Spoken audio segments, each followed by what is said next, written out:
नमस्कार दोस्तों, स्वागत है आपका आज के मुख्य समाचारों में। जी हां दोस्तों, आपको यहां पर देखने को मिलेंगी सुबह से लेकर शाम तक की तमाम बड़ी खबरें मुख्य समाचार ब्रेकिंग न्यूज अपडेट्स के रूप में। तो चलिए दोस्तों, जान लेते हैं आज की पहली बड़ी खबर। अमित शाह बोले, देश में अंग्रेजी बोलने वालों को जल्द शर्म आएगी। ऐसे समाज का निर्माण दूर नहीं। हमारे देश की भाषाओं के बगैर हम भारतीय नहीं।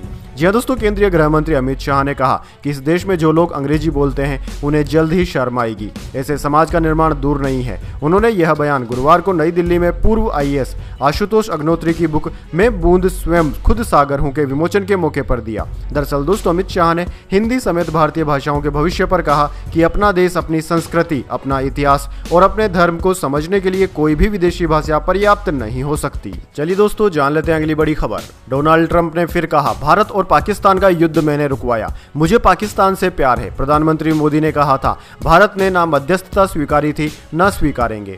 जी हां दोस्तों, अमेरिकी राष्ट्रपति डोनाल्ड ट्रंप ने बुधवार को एक बार फिर कहा कि उन्होंने भारत और पाकिस्तान के बीच में संभावित युद्ध को रुकवा दिया था। डोनाल्ड ट्रंप ने कहा कि मैंने युद्ध को रुकवाया, मैं पाकिस्तान से प्यार करता हूं। प्रधानमंत्री मोदी एक शानदार व्यक्ति हैं, मैंने उनसे कल रात बात की, हम भारत के साथ एक व्यापार समझौता करेंगे। डोनाल्ड ट्रंप ने कहा कि मैंने एक बड़ा युद्ध रोका, लेकिन किसी ने इस बारे में खबर तक नहीं लिखी। डोनाल्ड ट्रंप का यह बयान बुधवार को प्रधानमंत्री नरेंद्र मोदी से फोन पर हुई बातचीत के 12 घंटे के बाद आया है। चलिए दोस्तों, जान लेते हैं अगली खबर। अहमदाबाद वापी में भारी बारिश, घरों दुकानों में पानी घुसा, 5 जिलों में रेड अलर्ट। जयपुर में सड़कें लबालब हुई, बूंदी के अस्पताल में पानी भरा। जी हां दोस्तों, मानसून ने देश के 75% हिस्से को कवर कर लिया है। गुजरात, राजस्थान और झारखंड में भारी बारिश हो रही है। पूर्वी यूपी के 13 जिलों में आज भारी बारिश की चेतावनी है। वहीं दोस्तों, गुजरात के अहमदाबाद, वापी और राजकोट में गुरुवार को भारी बारिश की वजह से सड़क, घरों और दुकानों में पानी भर गया।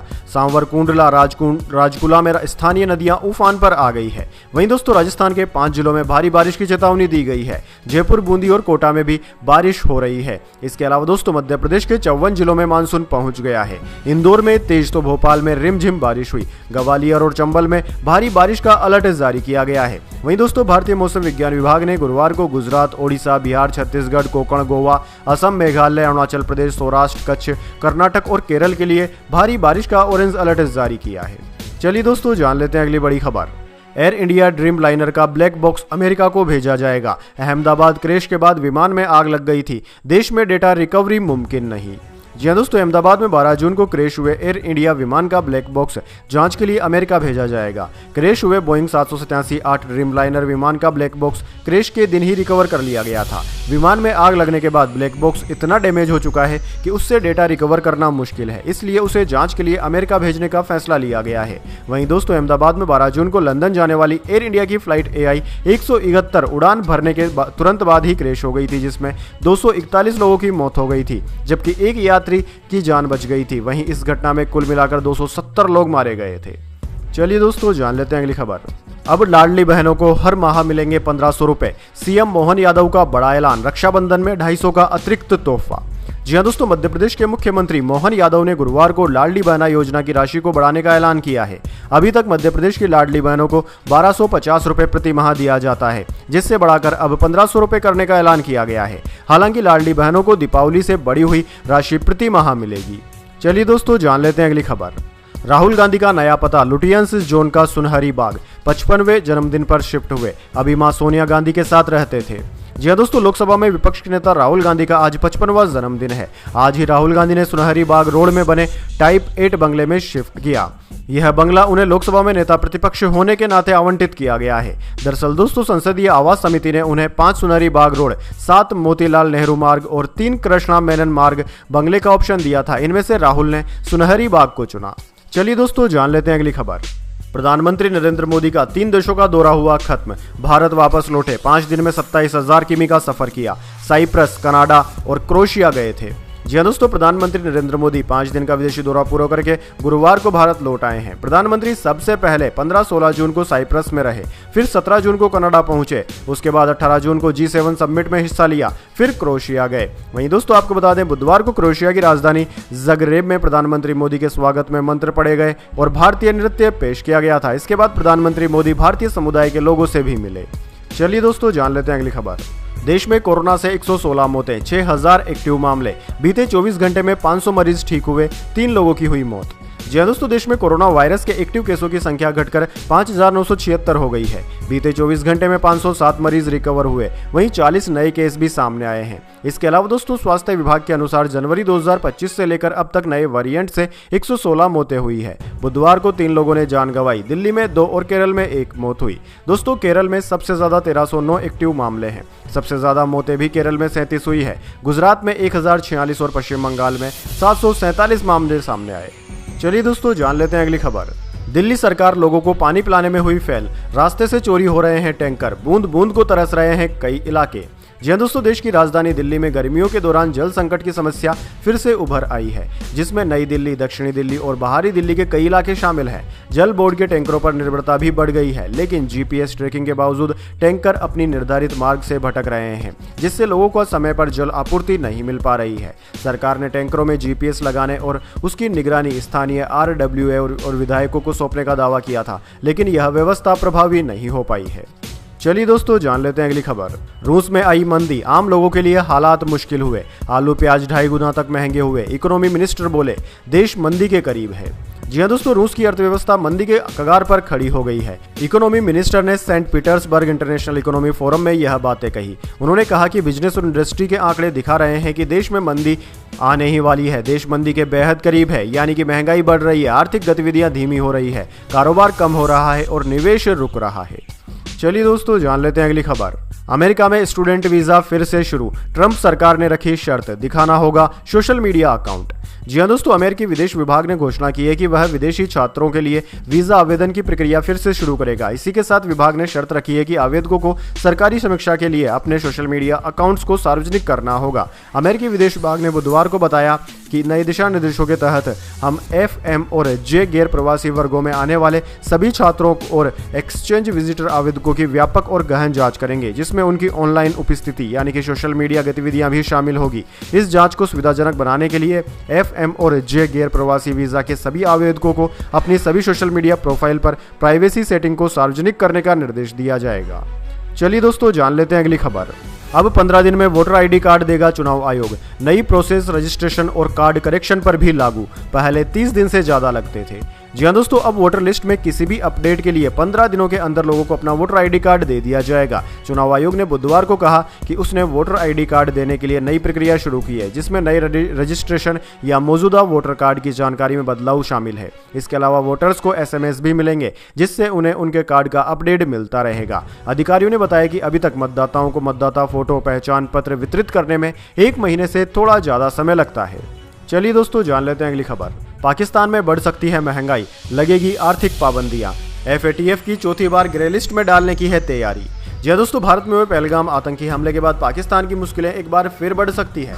अंतर्राष्ट्रीय संस्था FATF यानी कि financial action task force Pakistan को चौथी बार ग्रे लिस्ट में डाल सकती है। दरअसल दोस्तों, यह संस्था विभिन्न देशों में आर्थिक ढांचे को देखती है। दरअसल दोस्तों, पाकिस्तान को चौथी बार ग्रे लिस्ट में डालने की तैयारी में FATF पूरी तरीके से हो चुकी है। मनी कंट्रोल के अनुसार जून के आखिरी या जुलाई की शुरुआत में FATF पाकिस्तान पर रिपोर्ट जारी कर उसे ग्रे लिस्ट में डाल सकता है। इससे पाकिस्तान पर कई तरीके के आर्थिक प्रतिबंध लग सकते हैं। हाल ही में फ्रांस में हुई FATF की बैठक में भारत ने पहलगाम हमले, पाकिस्तान के आतंकवाद को फंडिंग और सरकारी समर्थन का मुद्दा उठाया था। पहलगाम में हुए आतंकी हमले में 26 लोगों की मौत हो गई थी। FATF ने इसकी निंदा करते हुए कहा था कि ऐसे हमले बिना फंडिंग के संभव नहीं है।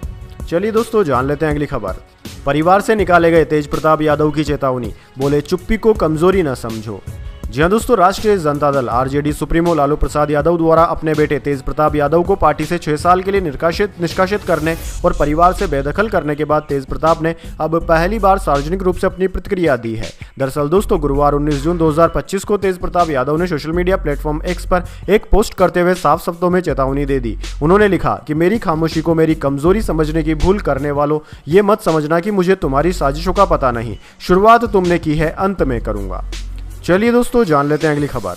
नकदी मामला जांच पैनल का प्रस्ताव, जस्टिस वर्मा को हटाएं। 64 पेज की रिपोर्ट में कहा स्टोर रूम पर जज और उसके परिवार का ही कंट्रोल था। जी हां दोस्तों, जस्टिस यशवंत वर्मा के घर से मिले केस की जांच कर रहे पैनल की रिपोर्ट गुरुवार को सामने आई। इसमें कहा गया है कि हाईकोर्ट जज यशवंत वर्मा और उनके परिवार के सदस्यों का स्टोर रूम पर सीक्रेट या एक्टिव कंट्रोल था। यही 14 मार्च की रात आग लगने के बाद बड़ी संख्या में अधजले नोट मिले थे। पैनल की रिपोर्ट में कहा गया है कि इससे जस्टिस वर्मा के बुरे व्यवहार का पता चलता है, जो कितना गंभीर है कि उन्हें हटाया जाना चाहिए। घटना के समय जस्टिस वर्मा दिल्ली हाईकोर्ट के जज थे और अब इलाहाबाद कोर्ट में कार्यरत हैं। चलिए दोस्तों, जान लेते हैं अगली बड़ी खबर। 3 साल की सजा, 5,000 रुपए का जुर्माना। कर्नाटक सरकार ला रही है क्राउड कंट्रोल बिल। आरसीबी की जीत के जश्न में भगदड़ के बाद फैसला। जी हां दोस्तों, रॉयल चैलेंजर बेंगलुरु यानी कि आरसीबी की विक्ट्री परेड के दौरान मची भगदड़ मामले को ध्यान में रखते हुए कर्नाटक सरकार ने बड़ा कदम उठाया है। राज्य सरकार ने इस तरह की घटनाओं को रोकने के लिए कर्नाटक भीड़ नियंत्रण विधेयक 2025 का मसौदा तैयार कर लिया। यह मसौदा कैबिनेट में चर्चा के लिए पेश भी कर दिया गया और उम्मीद की जा रही है कि अगली कैबिनेट बैठक में इसे मंजूरी मिल जाएगी। चलिए दोस्तों, जान लेते हैं इसके बाद अगली बड़ी खबर, लेकिन उससे पहले मेरी आपसे एक छोटी सी रिक्वेस्ट है। अगर दोस्तों आपको अभी तक हमारी न्यूज़ पसंद आई है तो इसे एक छोटा सा लाइक जरूर दे दीजिए, और अगर आपको पसंद नहीं आई है तो बेशक आप डिसलाइक भी कर सकते हैं, लेकिन दोस्तों लाइक और डिसलाइक जरूर कीजिए। चलिए जान लेते हैं अगली खबर। सेंसेक्स 83 अंक गिरकर 81,362 पर बंद हुआ। निफ्टी भी 19 अंक फिसला। सरकारी, बैंकिंग, रियल्टी और मेटल शेयर्स 2% गिरे। जी हां दोस्तों, हफ्ते के चौथे कारोबारी दिन यानी कि गुरुवार को सेंसेक्स 83 अंक गिरकर 81,362 के स्तर पर बंद हुआ। निफ्टी में 19 अंकों की गिरावट रही। ये 24,793 के स्तर पर आ गया। वहीं दोस्तों, सेंसेक्स के 30 शेयरों में से 22 में गिरावट और 8 में तेजी देखने को मिली। अडानी पोर्ट्स, बजाज फाइनेंस और टेक महिंद्रा सहित कुल 10 शेयर्स 2.5% तक गिरे।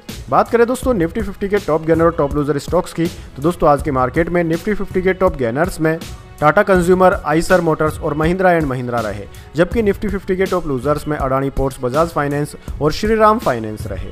चलिए दोस्तों, जान लेते हैं अगली खबर। सोना 193 रुपए गिरकर 99,261 पर आया। चांदी 2,029 रुपए फिसल कर 1,07,000 रुपए प्रति किलोग्राम पर बिक रही।